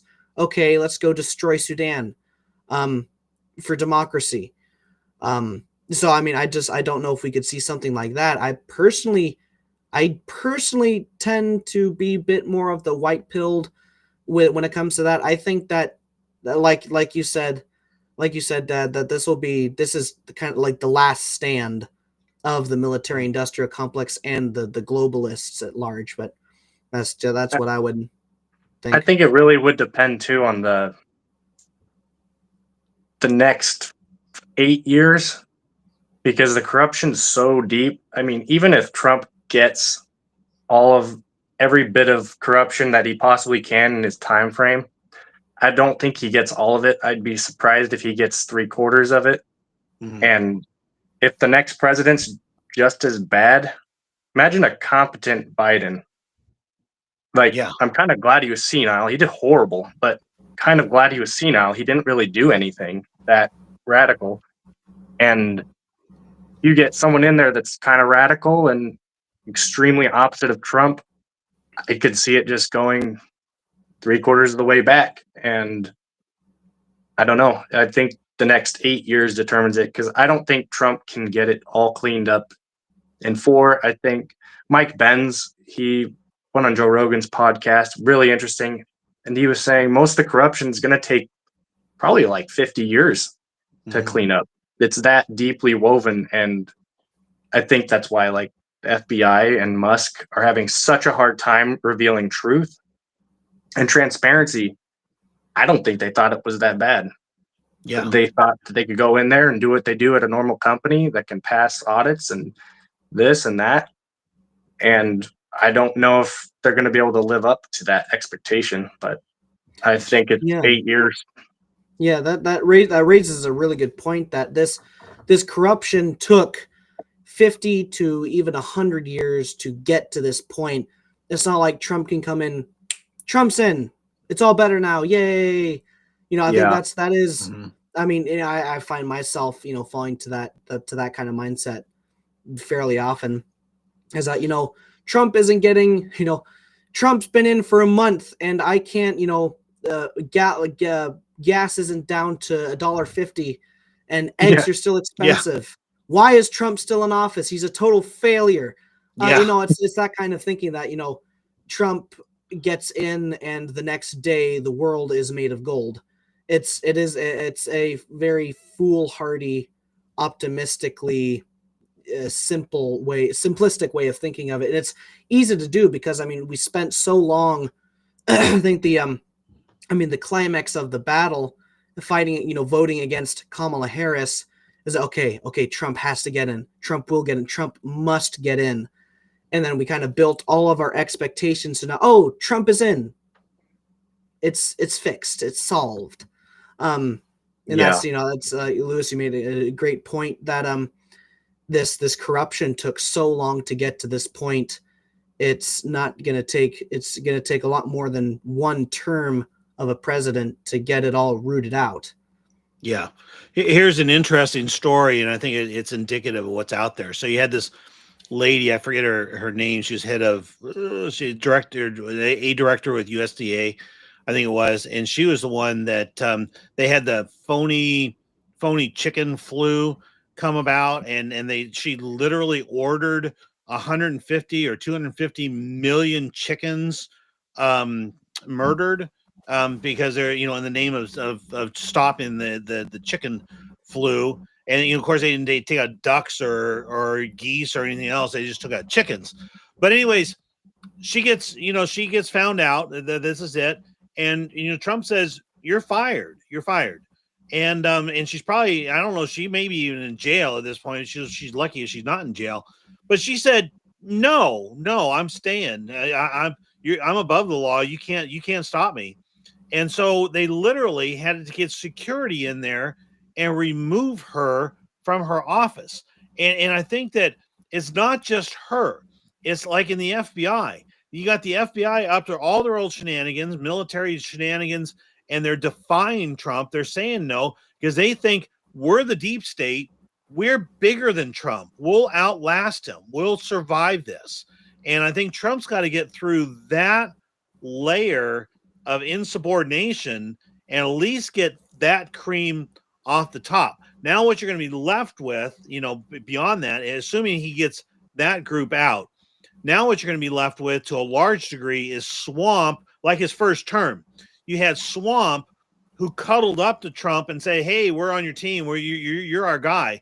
And the minute he turns his back, they stab him in the back. And they're not on his team at all. And so I think that you're going to have a lot of all these different types of groups out there. And it's going to be, like you guys both said, it's going to be a total mess. I'm cleaning up. The one thing I take heart in is that I myself personally still very impressed with the team that Trump has surrounded himself with. And I know that people are saying, oh, but RFK Jr. approved an mRNA vaccine. And, oh, Pam Bondi fouled up the Epstein files. And, yeah, I mean, the way the analogy I use for Trump right now is I say, okay, treat this, think of it like a baseball season, right? And we're 1 month into the season. And, in a month, you might play 27 or 28. Let's say you play 27 games. And Donald Trump's like 18-9 or something like that. He hasn't won the World Series. He hasn't really won much, but he's definitely won more games than he's lost at this point. And you can point out some of the losses, but don't go and say, oh, yeah, he's terrible. He needs to go, he's a failure. Because, no, it's still like the first month of the season, and he's winning more than he's losing. And, hopefully his greater days are ahead. Yeah, if he can stop the tip of the scale and then wait for the next guy to push it a little more, if he can get it back to balanced, I think that would be a huge success. Oh. And even Musk was talking about a while ago how many agencies there are. There's tons of agencies, and they're stacked, and they're so compartmentalized that it's so confusing. No one knows what is and where that is, and it's not organized. It's a mess. So if he can get it just even the scales instead of it leaning left, and then I think that would be a huge just success in my opinion. That's JD Vance 2028. 100%. Yeah, I mean, that him during the everything, I don't want to be too much of a fanboy. But JD Vance, everything I've seen of him just never fails to impress me. His for one thing, his takedown of Zelensky. I was like, have you said thank you once yet since you've been here? Going like doing scissor hands, the pointing at Zelensky, and also his the State of the Union when Congressman Al Green was interrupting Trump, shaking his cane and whatever. And then, Mike Johnson's like, according to, this and this code, shut up pretty much. And then Vance just out, just get him out. And then, Mike Johnson, will have the sergeant at arms remove this man, and he gets out there, and then, just that, I don't know. His mannerism, he is very, he has his faults, I'm sure, as many people will be more than happy to point out. But his bearing and his stances have done nothing but impress me since he was elected vice president, or nominated vice president. And he went from a relative nobody who very few people had any opinions on, and anybody who did have opinions on were not necessarily favorable. He went from that to like a rock star.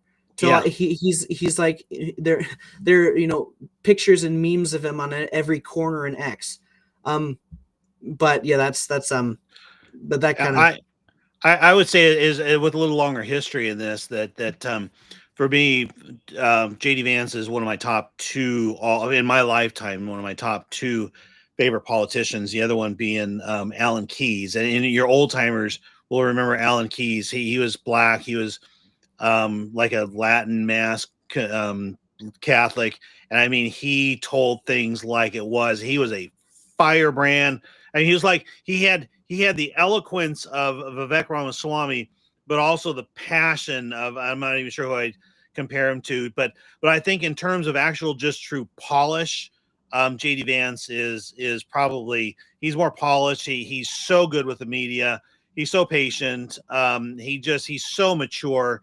I think everything is great about that. And so the State of the Union, for me, I watched the State of the Union, and I think it was solid Trump. I think that one of the things that came out of it was that the opinion polls for the first time. I mean, I remember opinion poll for whatever reason. I've stuck around almost all these State of the Unions to watch the opinion polls because they're pretty useless. But this is Reagan, this is Bush, and Obama, all these different politicians. But this one he was like 75% positive on this on the favorability of the State of the Union speech. So I mean, he gave a great, fantastic speech, but I think he was kind of overshadowed a little bit by the pure, petulant, just juvenile antics of the left, who if ever you see if ever you wonder what a party, a major party of a political party that's in massive decline and probably on its way to extinction looks like, just look at the Democrats the other night. Oh yeah, I mean them holding up these cards. They look, they're the auction cards, and they're one says that like liar, and one's like I was listening to the Tim Pool show, and one of the guests, I think her name's Mary Morgan. I was like, yeah, there's literally like they were acting like teenage girls, like, no, you're ugly. It's like, well, no, you're stupid, or holding up signs saying like liar or don't cut Medicaid, and they're just their petulant. He's a petulant attitude. When Trump he gave a ceremonial title to this 13-year-old boy who had survived cancer, and all he wanted to do was be a policeman. So they're like, a lot of different police stations to give him an honorary title, and Trump said, yeah, we're going to make him an honorary member of the Secret Service. Republicans all get up and clap for this 13-year-old kid who just got made an honorary Secret Service agent, best moment in his life. Crickets from the Democrats. It's like they are so lost in their own, in the pardon the expression, they're so lost in the smell of their own farts. They have zero just compassion, zero. I think they have no thoughts of their own. I mean, anyone, if I saw this, I don't remember who I saw this from, but Trump could have said, I have personally found the cure to all cancer, and the Democrats would have not cheered. Right. Yeah. Well, he even instantly went after that, and he said, we can work together. Right. Do you guys want to work together? And it was just cricket. You will not work with them. Right. They don't want to work together. Let me show you. I saw so many of these types of videos on today. It was crazy. Oh no. You couldn't pay me to be a liberal again. You couldn't do it. After watching that speech, I am convinced that Democrats hate America. The way that they didn't stand for Laken Riley's mother, the way that they didn't stand for that little boy who has brain cancer, the way that they didn't stand for that young man who got accepted into West Point. Are you with me on this? The way that they hate America. My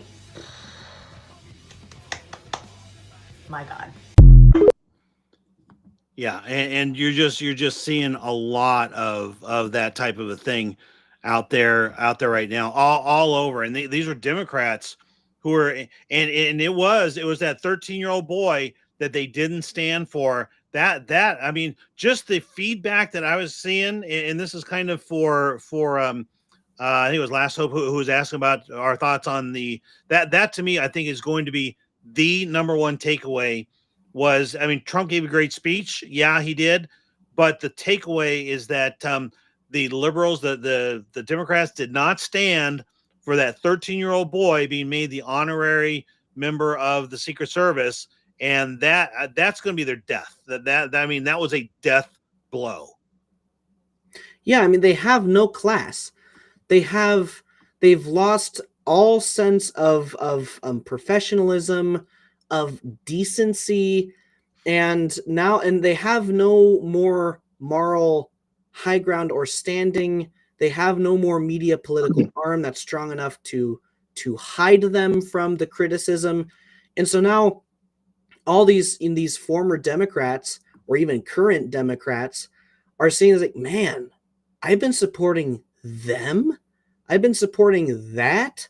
I mean, it's just, even if you disagree with all of Trump's politics, even if you think that everything he's done is wrong, you just can't behave like that. You can't behave like petulant children when you are an elected member of Congress, and all these people seeing it. I mean, I was born on the right side of the fence, thankfully. But these people who are on the wrong or the left side of the fence, wrong side of the fence, have to be seeing this, and it's like, man, what straw is the last straw? I mean, you're seeing straw after straw after straw after straw on an already emaciated Democratic Party. something like there's another one of the polls, like 51% of watchers were Republican. Only 22% of those watching the speech were Democrats. Wow. And the other, like 24% or something, were independents. It's like already your Democrats, they're checked out. They might still be Democrats in name. They might still eventually, they might go out and vote blue no matter who, maybe, but there's no enthusiasm. Let me show you real quick just how bad things are getting for these guys.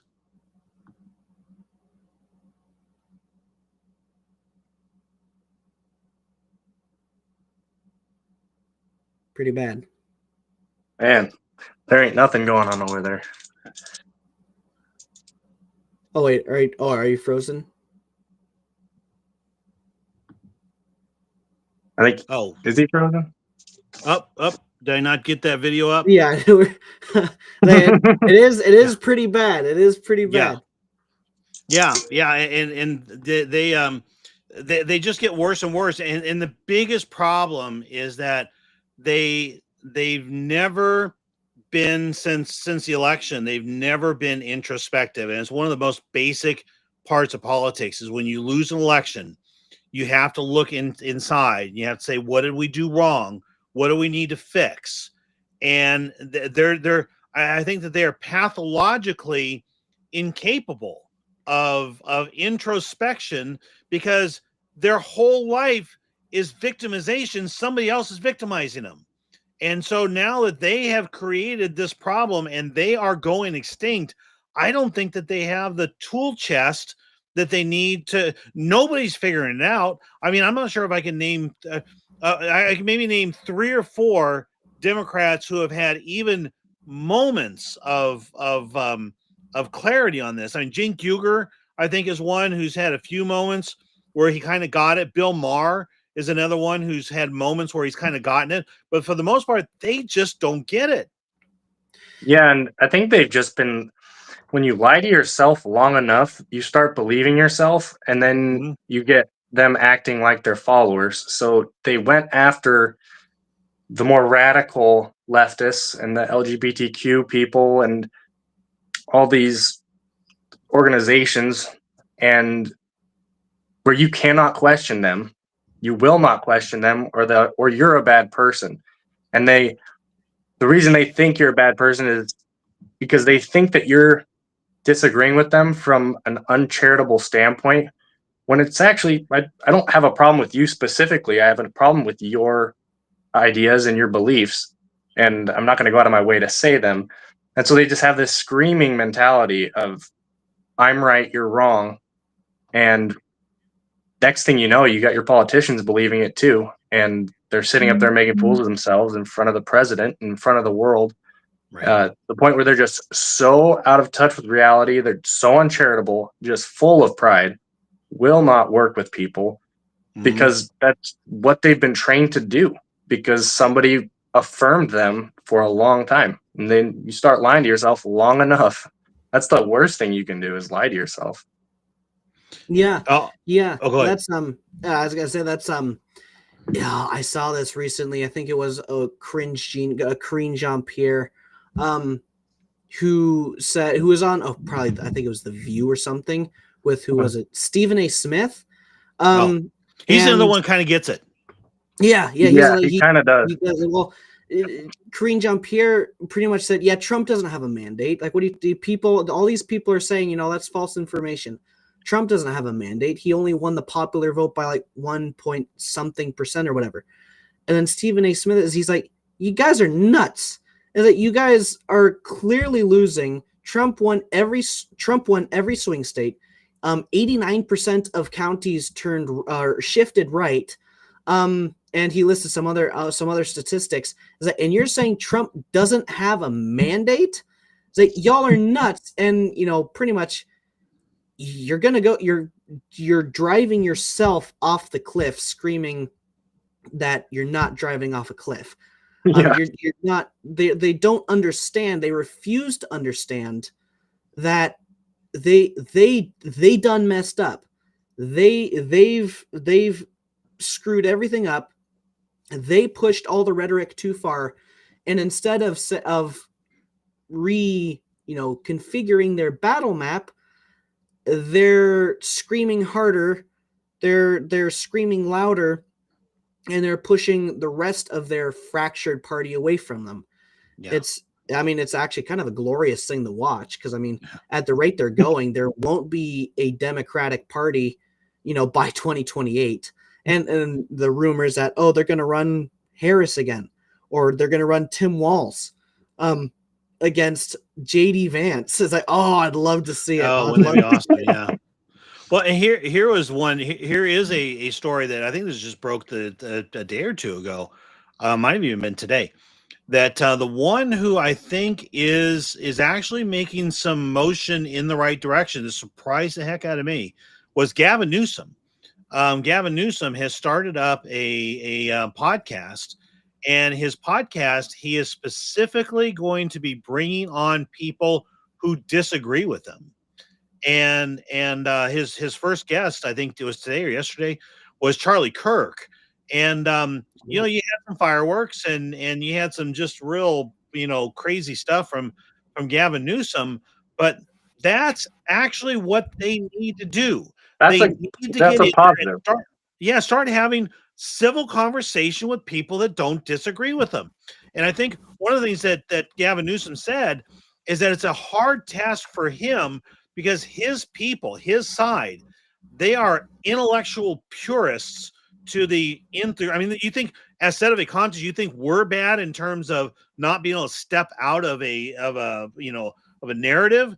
The left is way worse. And so when Gavin Newsom goes on this podcast and he's talking to Charlie Kirk or whoever it is, and he's not just slamming them for every conservative belief, he's actually having a civil conversation, they're going to dox him. I mean, they're going to cancel him, but at the same time, he's doing the right thing.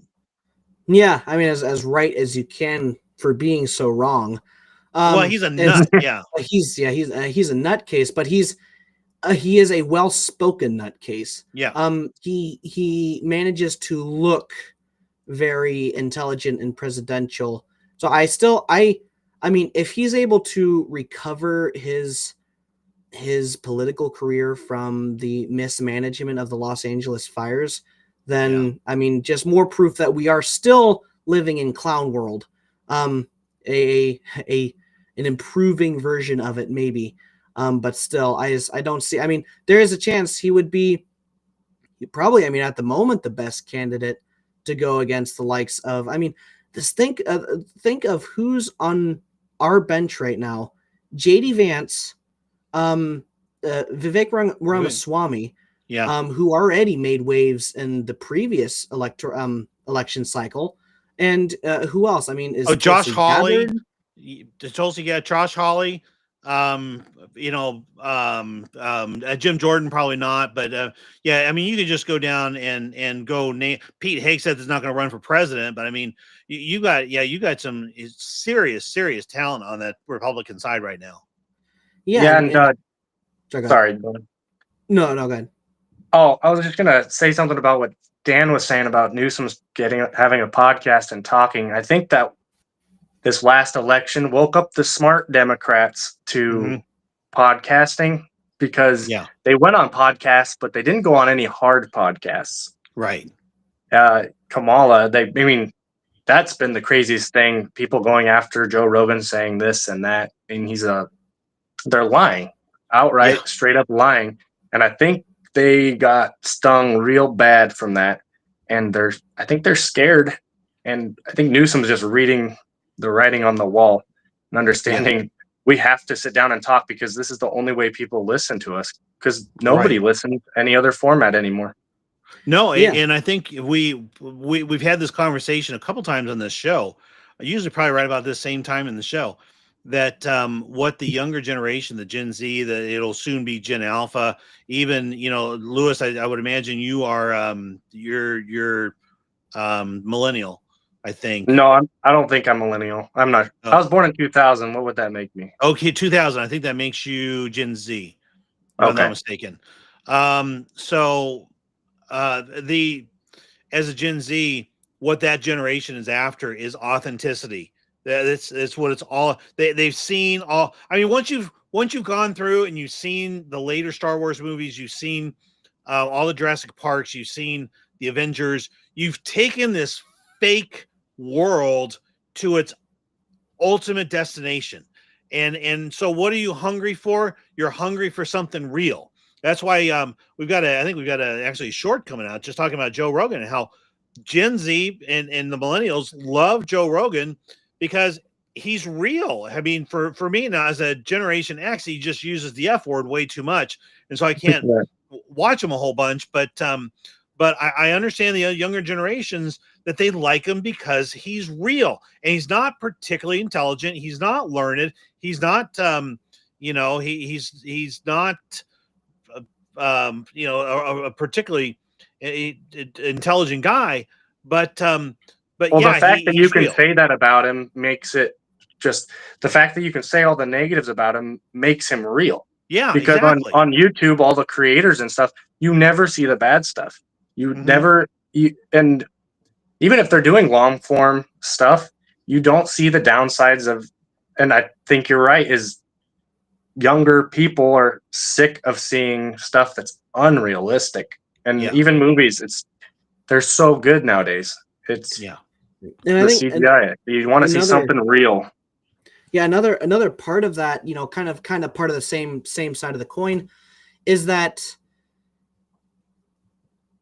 Joe Rogan doesn't presuppose that we're idiots. He presupposes that we're equals. Yeah. You can, you can have an honest conversation with him. You go to any Democrat podcast, whatever, any left-leaning liberal show, and the presupposition is that you're less intelligent, is that you're dumb, is that they talk down to you. They always talk down to us. And the people like Joe Rogan, podcasters, you name them, Tim Pool, Benny Johnson, whoever, they treat us like we are intelligent. They treat us like they treat their own friends. It's it's including Charitable. us. It's like, yeah, we're part of this community. We have a say. We actually mean something. To Democrats, it's very clear we don't mean anything. We're just numbers on a paper that need to come out and vote every 2 years. And they treat us like that. They treat their voters like the cattle, like mostly the cattle they are. But they treat people like cattle, like sheep. Yeah. And Joe Rogan and the right, Trump doesn't. He treats people like people. He's always going and saying, for the American people, you're all important. We couldn't have done this without you, and blah blah blah. It's still rhetoric, but it's rhetoric that actually makes people feel good. And say what you want. Most people will vote based on how they feel, and if they feel like they're being treated like idiots, who need to go out and vote. If you don't vote for me, you ain't black. Kind of mentality is just it's so gone. It's so gone. It's yesterday, yeah. So yeah, one of the stories that actually came up today, I think I just saw a headline. I haven't dipped in the story, but apparently FBI, the new FBI Cash Patel. I'm not sure if it's Pam. I'm not sure if it's Pam Bondi's office, exactly who it is, but somebody out there up the chain has opened an investigation into the 2020 elections. And I think that for me, at least, I'm a big believer. Yeah, we've got a lot of genuinely disengaged, genuinely unintelligent, genuinely bad voters, genuinely confused people. And so our elections are closer than we think they should be. But at the same time, I think there's also a lot of voter fraud going on, especially with the voter ID mess that's out there. Duplicate votes, machine voting. I think the machines cheat.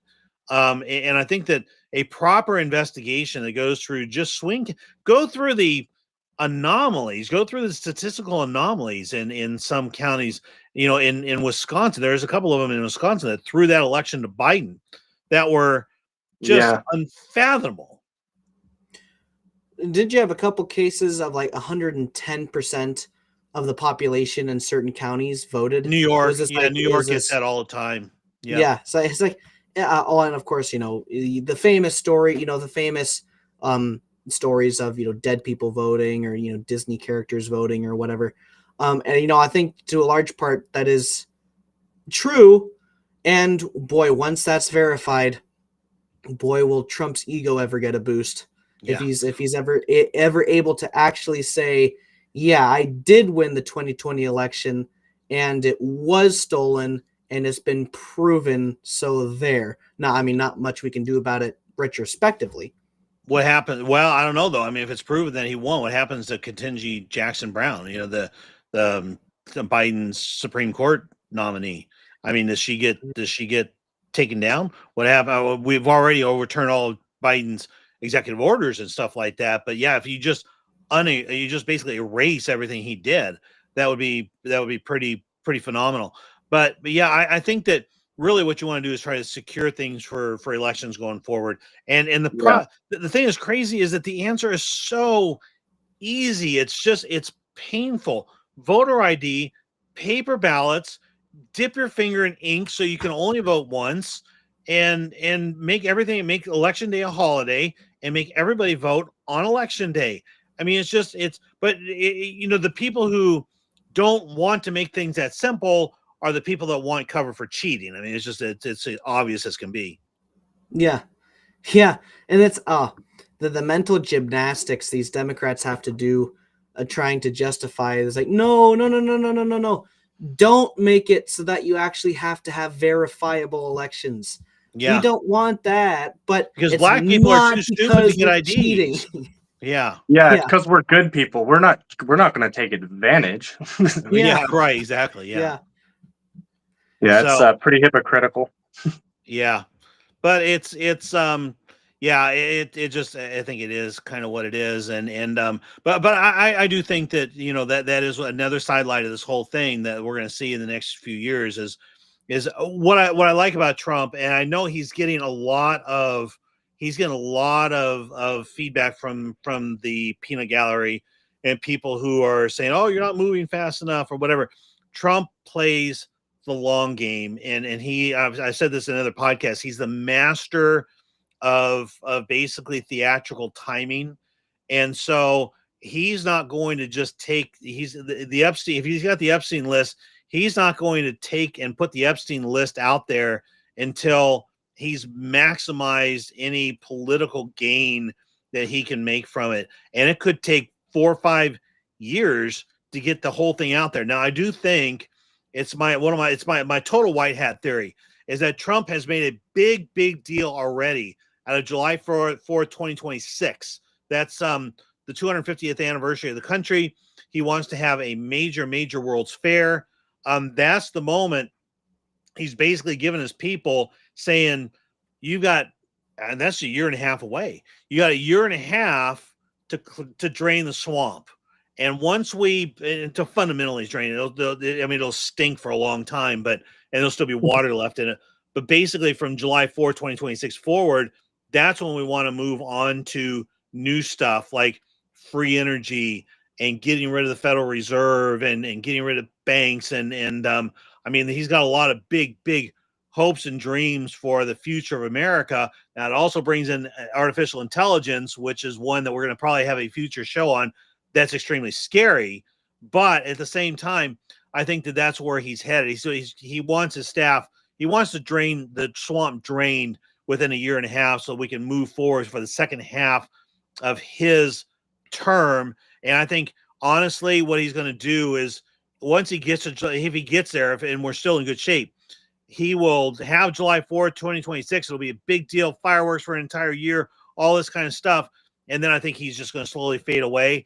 I don't think he's even going to name a successor. He's going to let Tulsi Gabbard and RFK Jr. and Vivek and, J.D. Vance and all of them kind of fight it out and let the American people decide. Yeah, I kind of hope he does. I hope he gets to that point, decides, if he could hit, like you're saying, July 2026, and he hits a lot of his marks by then, and everybody's got a little more money in their pockets, and eggs are back down. I think that would be the best 4th of July for both sides of the aisle, and I think it'd be really unifying, really healthy for the nation. And then if he fades away and then he just goes and plays golf for the rest of his life and hangs out with his grandkids, I think that would be amazing. Give him his ride off into the sunset, and let the sequel get played out by younger, more energetic, up and coming politicians like Vance or Ramaswamy. That's like Peyton Manning did that.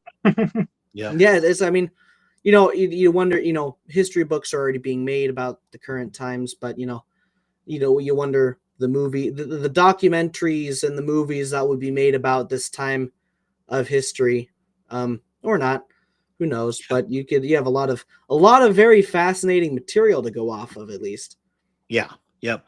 Okay, so guys, we're about up on time here. It's been great, and what I want to do is I want to close out here with a little update on the United States-Canada war that's going on, and how Canada has taken a major step towards in its warfare.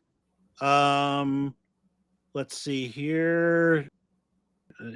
Am I sharing my screen here? No. Let me share screen. Wait a minute. Let me put this up. We'll share. Okay, there we go. I still don't see it.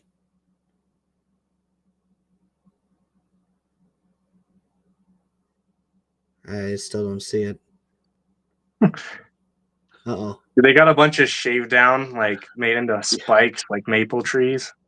Yeah. They're getting ready. Yeah, so I don't know that the Canadiano, but no, I think that's probably a good place for us to finish tonight.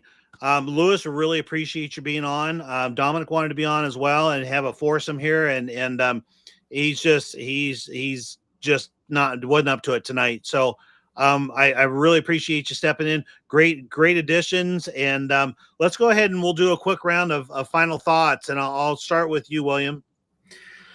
Final thoughts.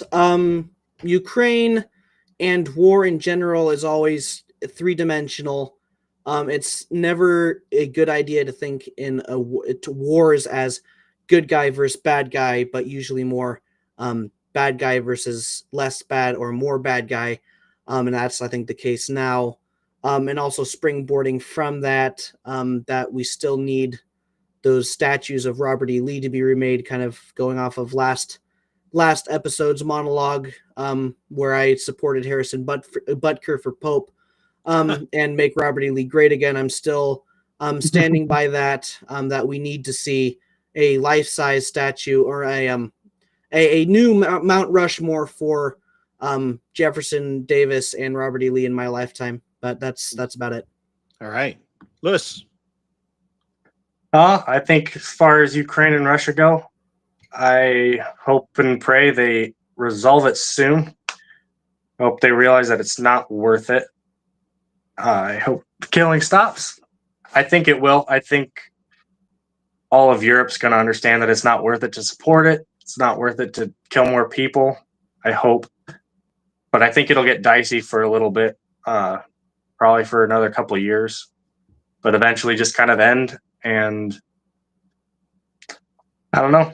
Very hopeful for the United States, though. It seems lots to cheer for. I'm excited. Yep, absolutely. And I think my final thought here on Russia Ukraine is that I think that there are powers that be, and especially in Europe and Zelensky, that are basically, they got their fingers in the dike of the dam of all kinds of filth and degeneracy and illegal activities and money laundering. I mean, you could go on for 2 minutes in terms of all the stuff going on there.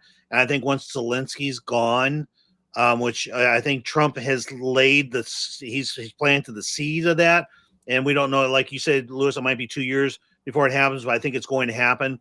And when it happens, I think that you're going to have a major, basically a major cork being pulled out of the swamp and a bunch of swamp draining that's going to come out of that. So with that, guys, I really appreciate, like we always say, thank you for joining, and make sure you like, subscribe.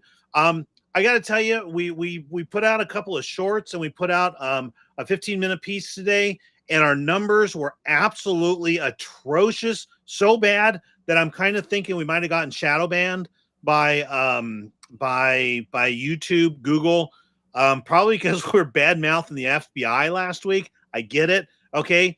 But just, we're going to hang in there with us, and make sure you like and subscribe and comment. That would be great.